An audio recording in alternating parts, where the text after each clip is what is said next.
Welcome to another episode of the AI Innovators Podcast. Today we have with us Lavanya Poreddy from HeyGen. Lavanya heads up the Trust and Safety Division of HeyGen. And Lavanya, welcome to the podcast. Thank you so much, Prashant. Thanks for having me. Absolutely. First things first, HeyGen, I think a lot of people by now know what HeyGen is, but just for those who don't know, can you give a little bit of background on what HeyGen actually does? Because we know the AI avatars part, but how does that translate to individual users and businesses? HeyGen believes in creating videos as part of storytelling. So basically telling your story through videos and not through images or text. So the product actually revolves around using AI, whether it is through text to speech or image to speech, etc., and creating videos using AI. And the way people can use it is, I'll give you a couple of examples. I'm the CEO of a company and I want to give all hands or town hall meeting in multiple languages. Or I want to do a recording because my quarterly revenue recording needs to be out. I don't have to spend 3-4 hours in a studio recording those videos. I could just generate a 30-second avatar or a digital twin of myself, and then I can put hours of text, worth of text, and then just generate videos in a matter of seconds. So basically, think of it like a productivity tool for video generation. And that's just one of the use cases. A lot of content creators are using avatars. A lot of educationalists are using the avatar. A lot of people who are actually using HeyGen to talk about what they do, whether it is a doctor talking about surgery, whether it is a pharmacist talking about how they're building a drug, or even educational awareness. The use cases are humongous, but the objective again is to be able to generate video and do a storytelling in a matter of seconds and minutes. That's a great background. And obviously, we live in an era where this is a video first world. I work in marketing. I'm a marketer. And anywhere you turn in marketing, content has completely shifted to video first. And also, there is a huge chunk of the population, self-included, who are, camera shy. And I think tools like HeyGen have come in and completely revolutionized and given people a voice who otherwise are very shy. And just the use cases also is very diverse. Right? I first came across HeyGen, I think, on TikTok or Instagram, outside of Salad. Right? Like Salad, we've always had HeyGen on our radar because we have a lot of AI companies working with us. But TikTok or Instagram, I think the users are using HeyGen to create avatars that will then go make 10, 50, 100 AI-generated videos that promote their product and have separate TikTok channels and driving millions in revenue through that. And that's how I first came in. But then the business side of it, that's also the interesting. And I'm assuming that is where a lot of HeyGen's market is. Is that correct? That is correct. And Prashant, I was just going to add, I could actually be an avatar speaking to you right now on this podcast. Unfortunately, I'm not. I'm the real person speaking. But we do have a product which is like an interactive avatar. I could just upload my avatar. And if you ask the question, I could type in a response and my avatar would actually be speaking. So there are interactive avatars which kind of sit in meetings, represent somebody, or be even like a customer support person talking to you face to face.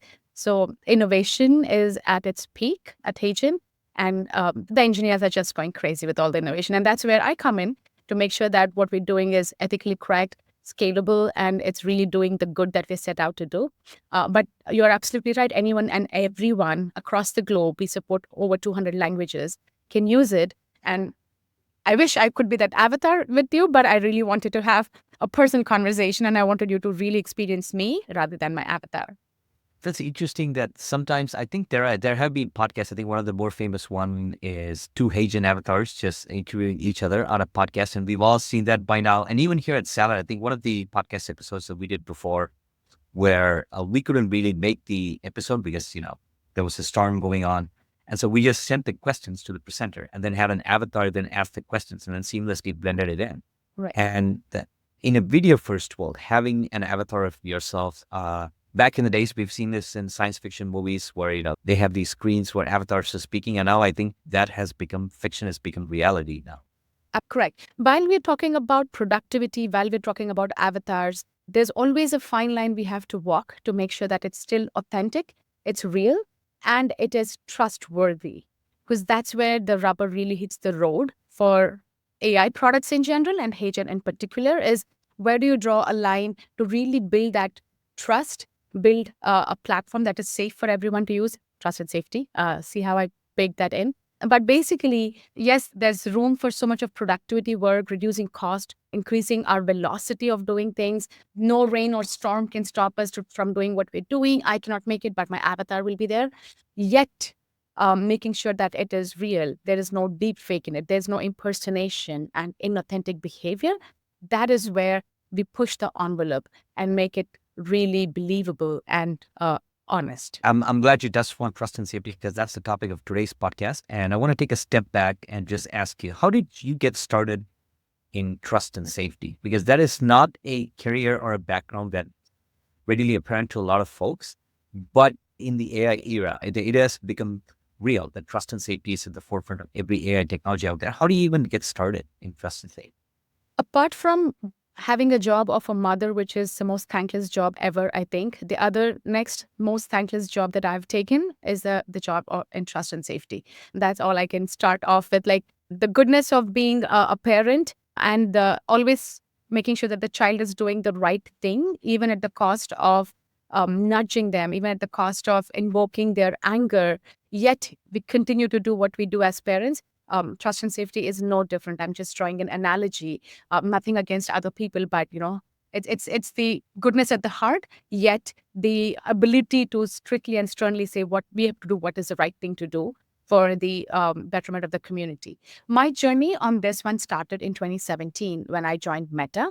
And at that point, Meta was grappling with a lot of issues with 2016 US elections. And we all know what happened with the Russian ads and how we felt the elections were influenced because of Facebook. At that time, it was still called Facebook as a platform.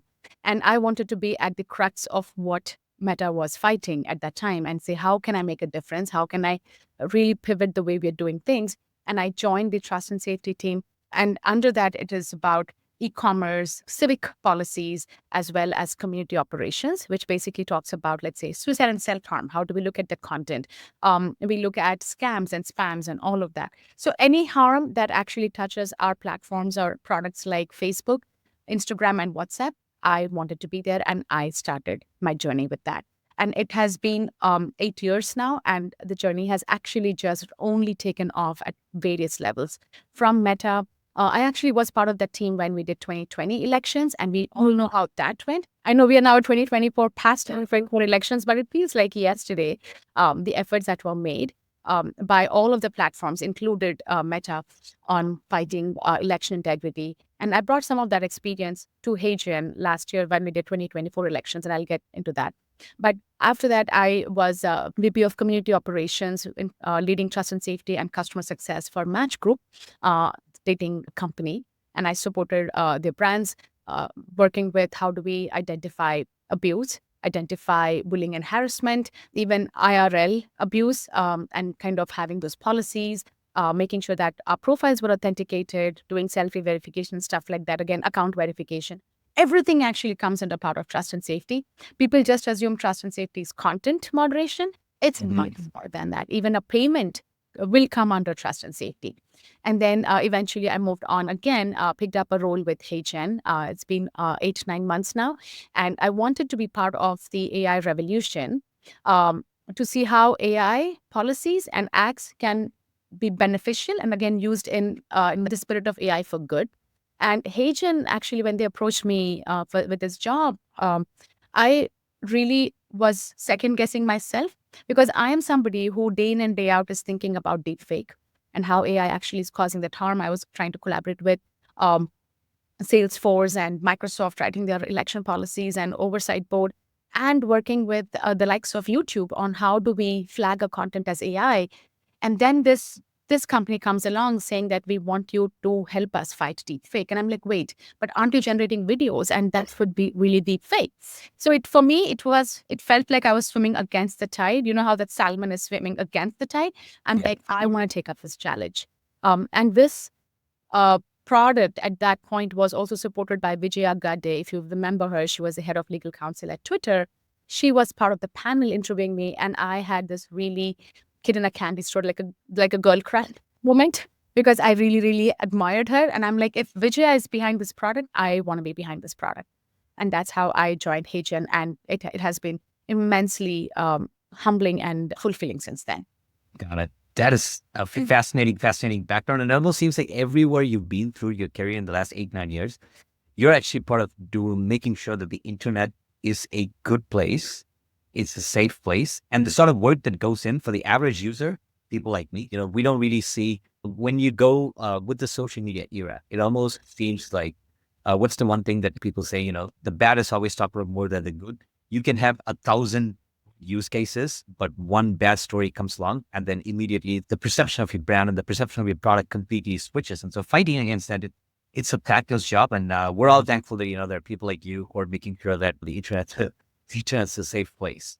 That is absolutely true, Prashant. People do only remember the bad. People never remember the good because bad has a deeper impact on your brain than good has, because good has an impact on your heart, not on your head. And bad has an impact in your head because you are surrounded with this feeling of fear, distrust, and animosity. And those emotions are much stronger than love. And that's the reason, like with one bad use case or with one bad video, people can actually, and internet never dies, people can actually have a very bad taste in their mouth and they will immediately abandon something which doesn't sit well with them. Yeah, I want to ask, is there an example that you can remember or something you can share where something like this has happened where, an avatar or something went out of control? And from a trust and safety point of view, one, how do you actually do the damage control? And also because a lot of this to the common eye, a lot of this seems reactive. But are there also proactive measures that, as part of HeyGen, that you start right at the beginning? And once something goes out of control, you can only control what you can, and there will always be things that bleeding edge cases. How do you tackle that from a trust and safety point of view? And how do you bring back users and reassure them that the platform is safe, the content is safe? Let me draw a parallel between Facebook and HeyGen because you spoke about proactive versus reactive. And again, it depends completely on the product and the user journey on the product in terms of what can we make proactive versus reactive. Facebook, for example, if you put a picture of yourself or write up your opinion about certain things, it's considered as an organic content. And organic content is a gazillion content gets published or gets posted on Facebook every single day. And the objective and the customer success here, the user success, is to publish that content as soon as possible. So in that mode, the content is always verified after you post it. So it's more reactive than proactive because the customer would not want, or the user would not want to wait until somebody comes and looks at the content and says, does this really meet our policies or standards? So in Meta's case, it's very reactive when it comes to community or organic content. Whereas paid content, and again, I'll give you a definition of what an organic and paid is. If you and I are friends on Facebook, I post something because you proactively added me as a friend, you signed up to see everything that I posted. So it's your responsibility not responsibility, but you are prepared to view every content that is from me because you, at your own accord, friended me. But if I were to show you a paid content, which is like an ad, you did not sign up for that. I actually am giving you. So the responsibility then shifts to the platform to show you content that is meaningful to you and that's not offensive to you. That's called business integrity or the ads integrity, where the paid content or the promotional content, or even if somebody were to boost a content, I'm selling a phone on Marketplace. All of that is considered as paid content compared to organic content. And a lot of that enforcement happens proactively because the user did not sign up to receive that content, but Meta is positioning that content for me. So the responsibility shifts on the platform. So from a proactive standpoint, there are a lot of AI ML models that are fed gazillion amount of content, text, videos, images, to say if you see somebody holding a gun, or if you see a hate symbol, or if you hear somebody say something like a racial slur or a hate speech or something like that, all of that content is fed over and over again and the models are trained and we catch that content ahead of time as opposed to reactive. This is again for paid content. Organic content is always after the fact when it's published because I don't know what I'm going to publish. I don't want to hold it off. So once it is published, then we do the classifiers that go and sweep across the platform. Or depending on somebody reporting it, saying, I don't like this. If you remember Nancy Pelosi's video where she was drunk, and I think it was like morphed video of hers. See, everyone remembers that. Everyone remembers that, right? As soon as it was out, first thing that they did was, oh, it's an organic content. It didn't sound bad. It could be anyone, but then there was a celebrity in it, right? And then they kind of downranked it, and then eventually they removed the content, etc. So that's a reactive versus a proactive part. When we come to HeyGen, you and I are not interacting on the platform. What I publish or what I generate is not privy to you at all. So it is one-on-one. I'm interacting with the platform. I create a content. Most of the work we do, 99% of the work we do is all proactive, because the sense of urgency to publish that content is very limited when you compare it to Facebook, or even when you do Facebook Live, right? Things are happening on the go. And how do you catch when things are like there's a suicide happening, or there is a pornographic video that's being shot, or whatever that could be, any kind of harm, or there's a live shooting that happens. When things are more real time, it's more reactive. But with HeyGen's case, the good thing is it's not real time. It is productivity. People can wait for that video maybe a minute after they upload the content. So that 1 minute, I'm making up minute as just a time frame here. We do a lot of proactive stuff. We look for celebrities so that there are no deep fakes. We're looking at the content from a text standpoint to kind of read and get the entire context of the text and saying, is this a fake, or is it misinformation, disinformation? Is this a hate speech, etc.? And then we also look at the image. Is there any image that violates our policy? Is there a child in the video? Is there any abuse happening in the video? Is there a promotion of drugs or prostitution or whatever that could be? So from an image and a text standpoint, we do that moderation. When we feel everything looks good, then we generate that video and we make it available for the users to use. So nothing is happening real time. So that's the benefit. If things were happening real time, then our approach would be a little bit more reactive than for it. Now, in terms of moderation, so you talked about like how user creates a content. For example, with video, it's different because with image, for example, when I'm doing a text to image prompt, I expect my image to pop up right away. But with video, I think users are much more attuned to the fact that, hey, it's going to take, a few minutes, and that sort of gives the platform a chance to step in and test for the content. But when it comes to moderation, I have two questions here. One is, where are we in terms of, AI moderation versus human moderation? What percentage, for example, for HeyGen is done by AI, and where do humans step in? And the other part of that question, this may be more in a controversial territory, is we've seen with Twitter, for example, right, like back in the days, what was considered free speech on a platform can change. I don't think we even as a society have even agreed upon, where's the line? The line always keeps shifting depending on which camp, which platform, which company, which side of the political ideology that you fall on. And is that done at a company level, say, hey, this is who we are, these are our values, and this is where we draw the line when it comes to speech, when it comes to content. And then another company might say, hey, this is where we're drawing the line. Correct. So let's start with the first question on automated versus human moderation at HeyGen.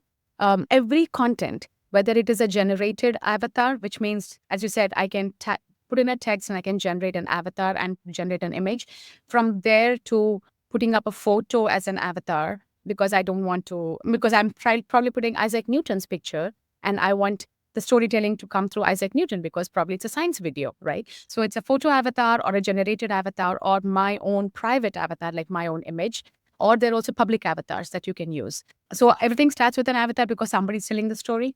And then it starts with what is the story about, so the who and the what, and then the how part. All of that 100% goes through the models. Once the models make a decision concretely saying this is safe, it gets published. If the model says this is unsafe, 100% trust or 100% score, then it gets rejected. But if the models are not very sure, because we have certain rules for certain kinds of avatars. For example, if it is my own custom avatar, I can tell stories a little bit more openly because it's my own story. I'll give you an example, and this will probably sit well. I can talk about, hey, I was 200 pounds overweight as of last year. And I went through this, all of these stories about how I ate well, how I worked out well, and I lost 100 pounds or something to that effect. I am telling my story, and that's my reality. That's my truth. So this story will be treated very differently versus if I used a public avatar that HeyGen produces, and I tell the same story, because now that is impersonation of an avatar on a platform, because that is a real person. So it's again, who is telling the story and what are they saying? a combination of that determines a lot of rules on whether that content is real and authentic versus its impersonation and inauthentic. So this example, if I was a custom avatar or a private avatar, machines would say, looks good to me, let's publish it. But if it was a public avatar, they would be like, it feels like it's impersonation. You're telling your story through somebody else's video, they're going to flag it. So when a machine cannot make a decision concretely, the machine flags it and puts it for human review to say, tell me, what do you think? And there are three kinds of content. If you look at website policies also, there's allowed content, there's restricted, and there's prohibited. Restricted content is the one that falls somewhere in the middle, that if you use your private avatar, then it's allowed because it's your story. You're talking about your medical claims. You're talking about promoting a product that you have, which is not considered as a scam, versus using a public avatar to do the same promotion, it's considered as a scam. So the restricted one is the one that is always like the gray area, but prohibited is clearly prohibited. Machine make decision. But sometimes the machine is not able to decide whether it's prohibited or restricted or approved. So it kind of goes back and forth. So let's assume, I would say 100% of the content goes to the models, 95% the decisions are accurate, 5% of the goes to the human moderators. The second question on how each platform defines their own rules, I think up until November 8th or November 5th, whenever the elections happened, people were pretty certain of what the policies should look like, and they had a certain agreement or consensus on what is allowed, what is not allowed. Twitter and Truth Social probably differed in their own ways. And I think Telegram was very different also. And if you followed the story of Telegram closely, I think the CEO was arrested because there was lack of moderation on the platform. There was a lot of human trafficking scams that were happening, or even terrorist activities were happening through Telegram. So these are, again, extreme cases where there is no moderation at all. But when most platforms are moderated, I think there was a consensus. But with the election results, where I think the country and US leads, fortunately, unfortunately, through the rest of the world, is the tone. How do we set a tone for freedom of speech? Because all of these companies are based out of US. I think that's where people started defining their own things, saying Meta took a stance on community notes versus fact checkers. And I think a lot of platforms started following similar trends. HeyGen also went through a moderation V3 version after the elections. Mainly, again, the reason why companies kind of shift or pivot is because users start getting used to a certain things. And when they get used to a certain behavior, let's say if you use a dating app, the right swipe versus a left swipe, people, when they get used to it, that's what they expect also from the platform, is to give me a right swipe or a left swipe and not something else, because it feels disruptive. It feels friction. So when users start getting used to, I can say this on this platform, but I can't say this on this platform, I'm going to go to platform one. So that's when the users are getting used to a certain policy and they're driving a certain behavior, then other platforms kind of align to reduce friction on their platform. So HeyGen has also taken a different stance, slightly modified some of their policies to help with more creators and innovators and improve the storytelling to make it a little less rigid and get into the target audience of innovators and creators. So yes, every platform is kind of, I think, redefining what they're doing, but users are also getting used to or getting, what's the word I can use, spoiled by the platforms versus not. And they want certain things now more. So everyone is pivoting, everyone is trying to make those adjustments. Yeah, and I think we're also seeing it within the landscape as well. Certain groups of people are now navigating to certain platforms that align more with what their version of freedom of speech is. We've seen Blue Sky come out, we've seen Truth Social come out. But when we can't agree on what is good and what's the freedom of speech, there are different tools and platforms that are coming up that are taking away a segment of the users that say, you know what, I feel more comfortable here with this, where we draw the line here, and I feel more comfortable here where we draw the line. And then two things I want to touch upon in the examples that you gave. One was, you were talking about, an avatar, you make an avatar of yourself, say, talking about a weight loss journey, for example, right? Because we live in the creator economy, and a lot of creators are really making money promoting products. If I'm a creator and I make an avatar of myself, and then, I haven't lost the weight, but I say, hey, here's me before, and now here's a version of me AI generated that is 100 pounds less because I took this medication or I took this product. That's false advertising. Are those like really edge cases that you tackle on a one-on-one basis? Do those come under the spirit of trust and safety? They do come under the spirit of trust and safety because it's content at the end of the day, and some claims or allegations at the end of the day. Again, anything that is content is purely trust and safety. Now, in this case, is there a way for me to go and look at who that user is and validate their reality? Absolutely not. And that is where we have to sometimes just make it a little bit more black and white and say, if this, do this, else do this, right? And one of the rules that we set for ourselves is we will move that responsibility of their content more on the users if they're using a private avatar, because they are telling the story at the end of the day. Their reputation, credibility is on the line at the end of the day. Unless if somebody said they're not even authorized to say certain things, let's say they spoke about surgeries and they're like serious claims on, let's say, coronavirus. I have a cure for it. I have a vaccination for it. Then we would like to see the source of that truth and see if they are really authoritative figures to say that. And then we block that or we approve it. But if it is a very one-on-one individual claim on, I was eating this every day in the morning and I lost 100 pounds, and that's fine. It is their personal story and they could also be promoting, let's say, a medication. It depends on how much of an influence they have that the damage is measured. If Donald Trump were to come and say that, the influence is huge. And that's why we do not promote celebrities on a platform, because it's very easy to go into a deepfake situation. So if you try to put up a picture of Donald Trump and made him say something from a photo avatar standpoint, absolutely not allowed on a platform. But if Donald Trump were to come in as a celebrity on a platform and say, I want to use HeyGen because I want to make a State of the Union address, then we will verify, make him go through the entire verification process of private avatar, where you have to actually give a consent and then go ahead with it. In spite of it, if he or anyone for that matter, wants to say something that is provocative, that is borderline hate speech or something like that, then the rules still stand for everyone.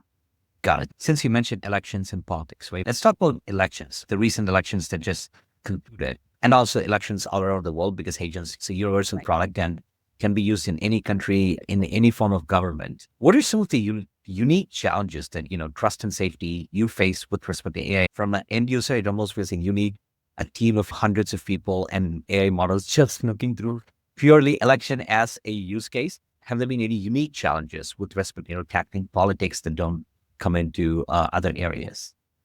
So one of the challenges that I faced at HeyGen, which I did not face anywhere, and I didn't think that was a problem, was impersonation merely through voice also. If you were to close your eyes and listen to Donald Trump or Kamala Harris, I bet you would be able to recognize their voice. You don't have to see the picture to know it is Donald Trump or Kamala Harris or anyone for that matter. So one of the things that we did with 11 Labs to do enforcement on this better, and 11 Labs is a company that we work with to get our speech, is to do a recognition based on voice.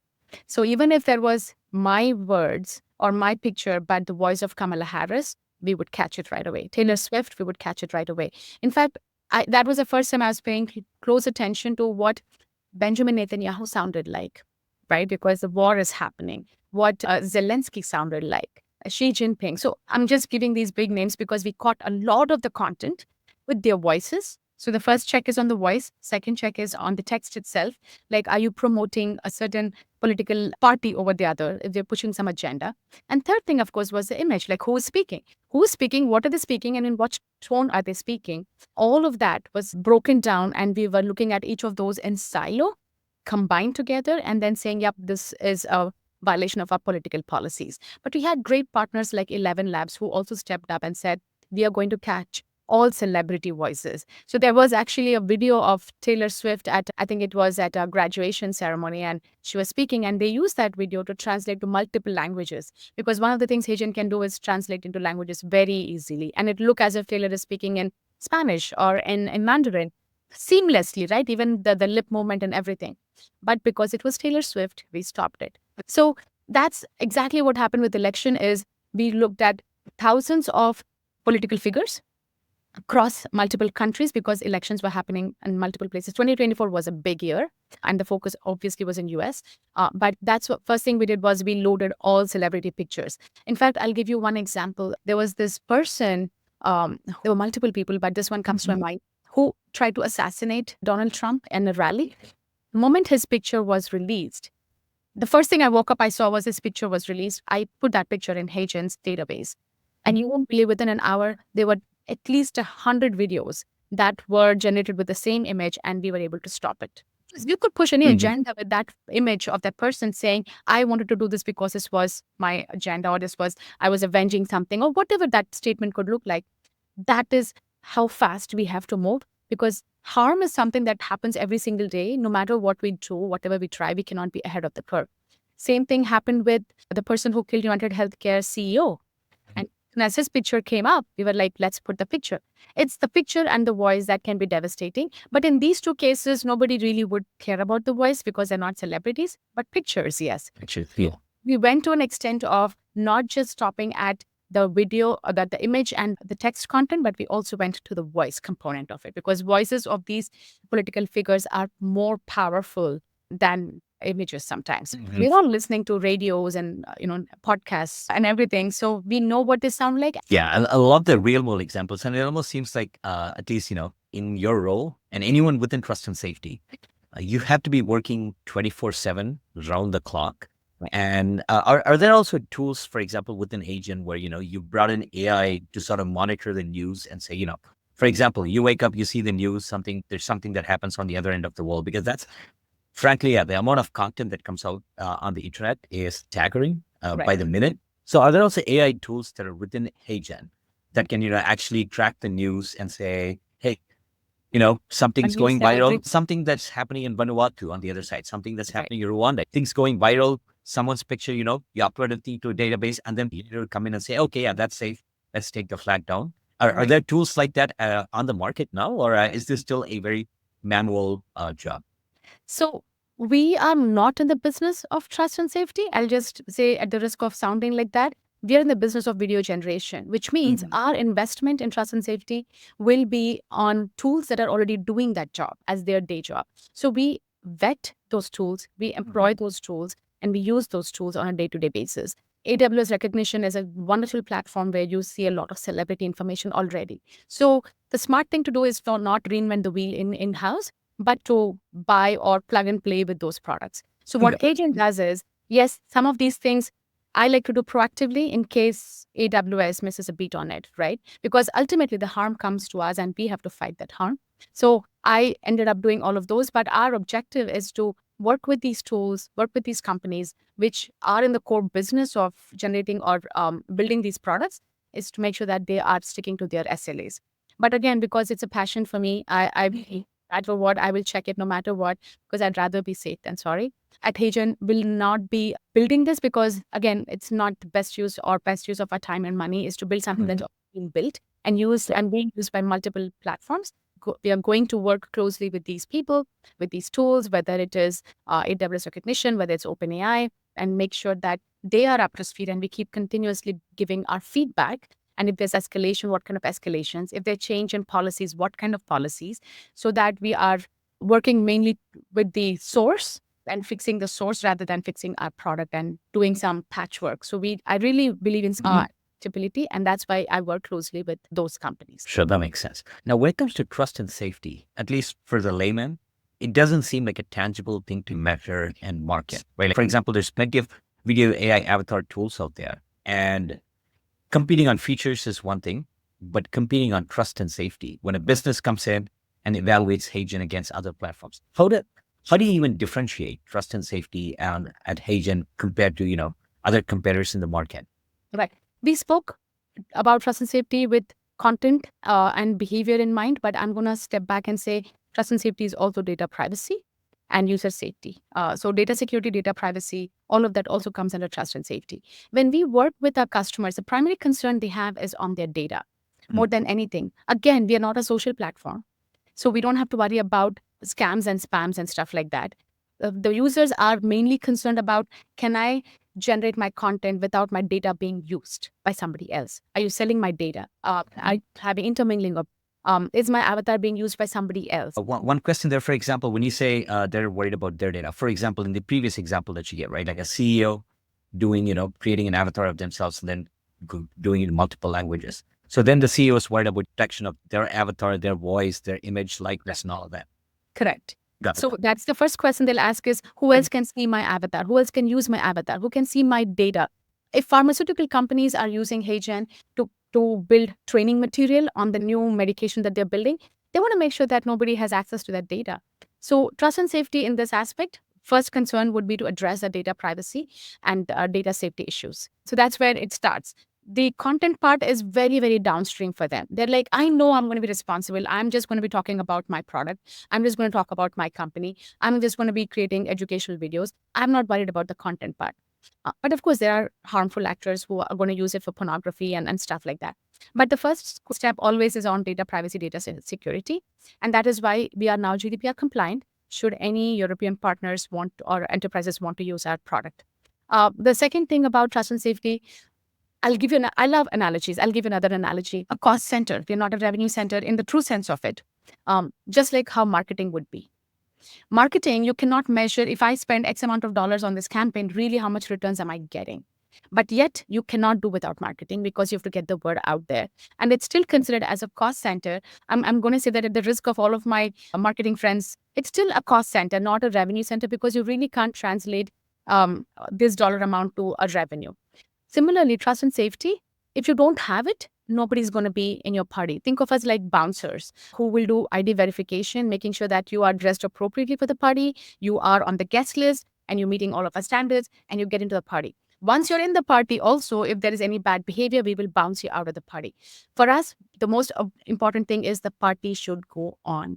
And we'll do whatever it takes for that to happen. And for you to have a great experience, so you can come back next week again and say, Friday evening, I want to be at that party because I loved it, right? So trust and how do you measure that? Through user retention, through returning users, or with onboarding new users. Are we making it as frictionless as possible? Are we making it as trustworthy as possible? And are we able to eliminate people who don't belong there? And I'm not just saying from a HeyGen standpoint, but any platform standpoint. So that's what trust and safety does is organic growth, which you really cannot put a dollar amount to it, and the experience. How I love being at this party, and there's no way to measure it. It's just a feeling.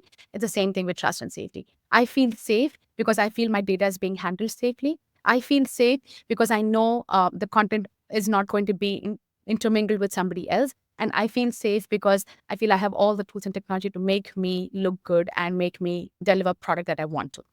That safe cannot be measured, but it's all about indirectly how we're seeing organic growth and indirectly how we're seeing returning users and the same users using the product over and over again. That is a testimony of trust and safety. And it's also about risk mitigation, right? Because in the example that you quoted, the Telegram CEO being arrested for content, and that's in their wheelhouse, part of the platform. So for the C-suite and leadership, it also seems like trust and safety is not just is the cost center, but also it's something to do with putting the business at extreme threat. And so having trust and safety baked in seems natural that it's something that they would double down on.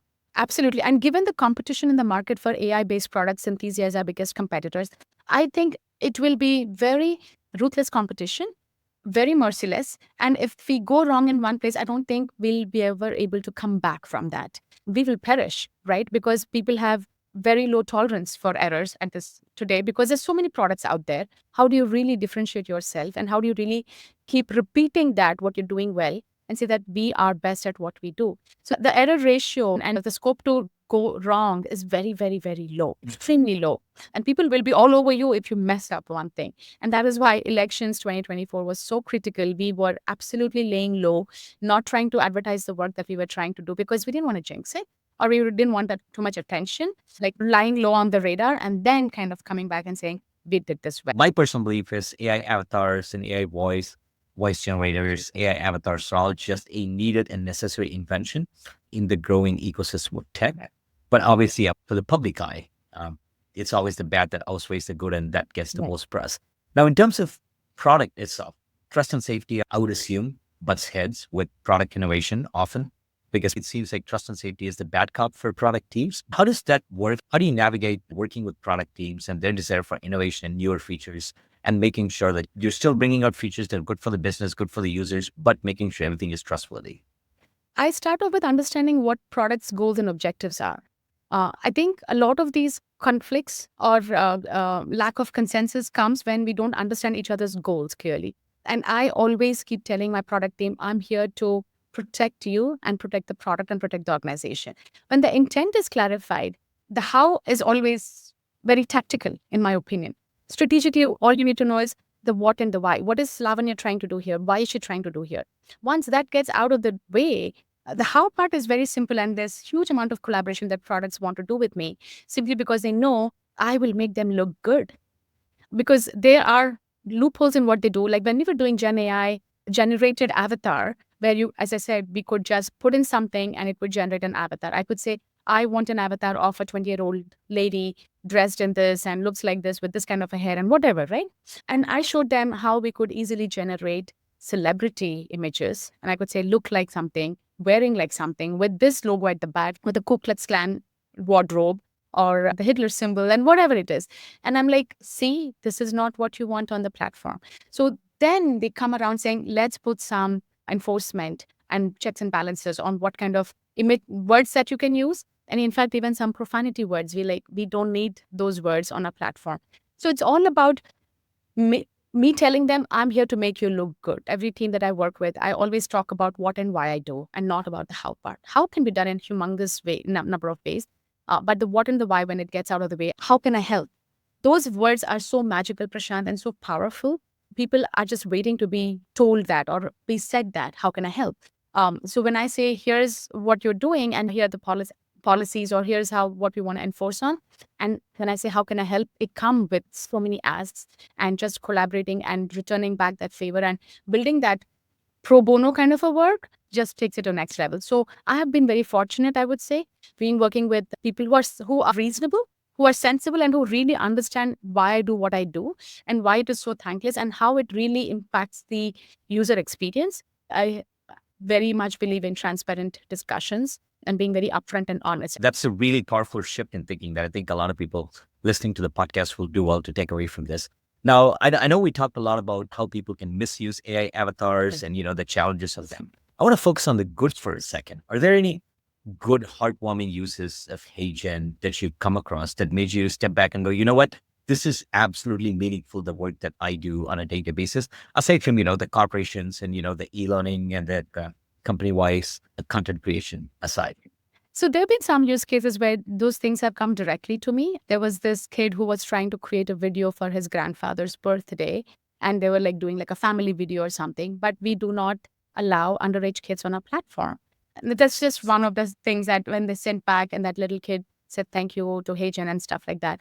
But I made an exception to that avatar. I monitored until that content was created, and then I deactivated that account. But again, kind of giving a white glove service, because we want to have the rules to protect people, but not to hinder what they want to do. That was one of the things. Another very heartwarming story was of a person whose mother passed away, but they wanted to create this interactive avatar so that they can have a conversation with her even after she passed away. So they gave, and then we, of course, had to put some checks and balances, speak something really in writing this time, because the person whose avatar was being created was not there, not alive to give a consent. So we made an exception. We did hand-holding of how to create that avatar and created an interactive avatar. And they talk to their mother even now. As creepy as it sounds, I think it's just about keeping people alive, keeping the relationships alive. And I just didn't have the heart to say no to that use case. Again, it's if the technology can solve for 100 use cases, why are we limiting ourselves to just 10 of them? These are the ones where exceptionally they came to us. I reviewed, I spoke to them. And there was one celebrity actually in India who creates these videos with multiple personalities in the same video. Like I could be myself, I could be my daughter, I could be my mother. And the same person with different dressing is creating a video, impersonating different people. And this person reached out, and I won't take out name, but he was like, how can I create this using avatars? Because I made 40 avatars in my videos because I'm doing different things. I'm probably a janitor in one video. I'm probably a CEO in another video. I'm a kid in one video and stuff like that. So I actually created an entire Loom video for him to show how to do that. And I said, if you need help, I'm happy to, if any of your avatars gets blocked or anything, I'm happy to do a white glove service. But I created a Loom video. I sent it to him, and he just immediately responded with a huge thank you, saying that this is again to say, use the product for what it is worth and make things happen for you. People want to use real video to enrich their lives.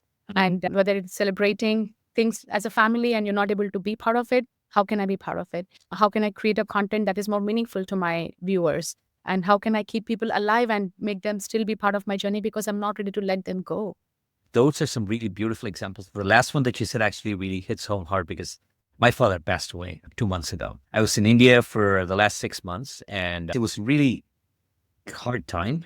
And there was a day when I really missed hearing his voice. Obviously, now I've got thousands of videos and something, but oftentimes when I would embark on something huge, I would call him and he would, tell me a certain phrase or something. And I really missed hearing that. And I went to AI tool and I grappled with doing it for so long. For 2 days, I was just on the tool with my dad's video just to train it, just to say, okay, should I even be doing this? But I eventually did end up making a clone of his voice because I really wanted to hear that phrase every time I embark on something big. And it's been an absolute game changer for my mental health. I also logged into HeyGen just to create a video avatar of him, but I couldn't bring myself to actually do it that day. So, sometime in the future, I might actually come to you as well. And Yeah. we're in the same request. Again, this is all a human journey and I'm all hearts. And I always approach product with heart, not head, because that should be the center of what we do.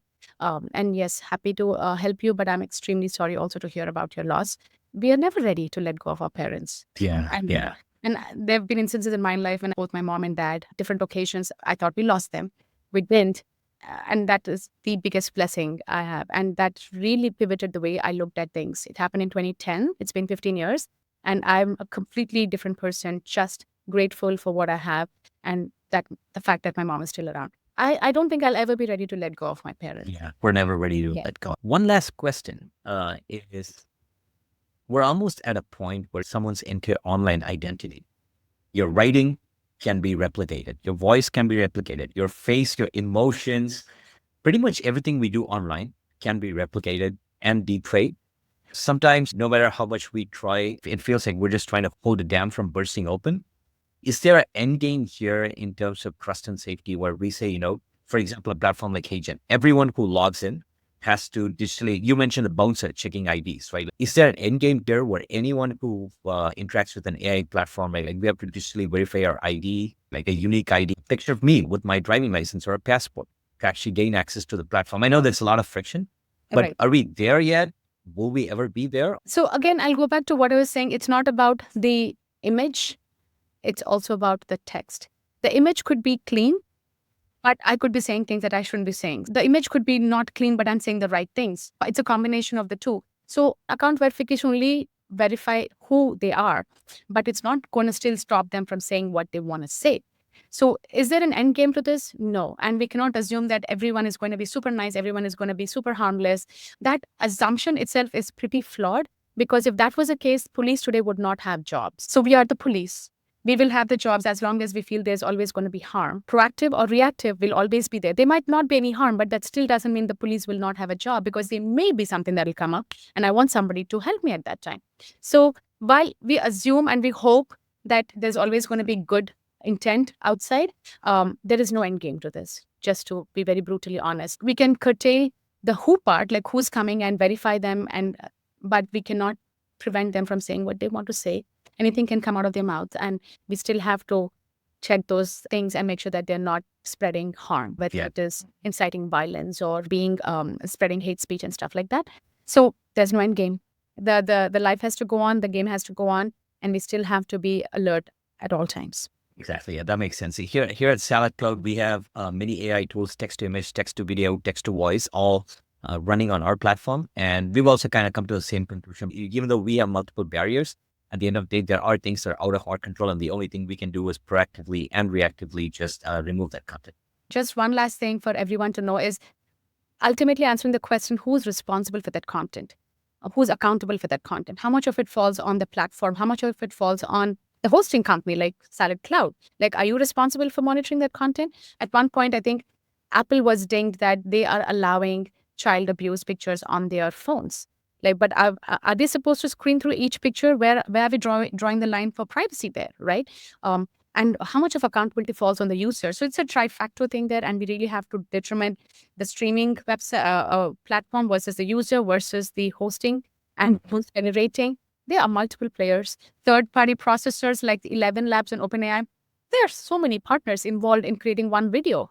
where does the responsibility fall? I think it falls on each and every one of us. Each and every one of us. That's a great way to end the podcast. Lavanya, thank you so much for being on this podcast. You brought a lot of practical examples that help a lot of us understand the trust and safety that goes behind a platform like HeyGen. And we're all thankful for the work that teams like yours do. Thank you for having me, Prashant, and I absolutely enjoyed this conversation.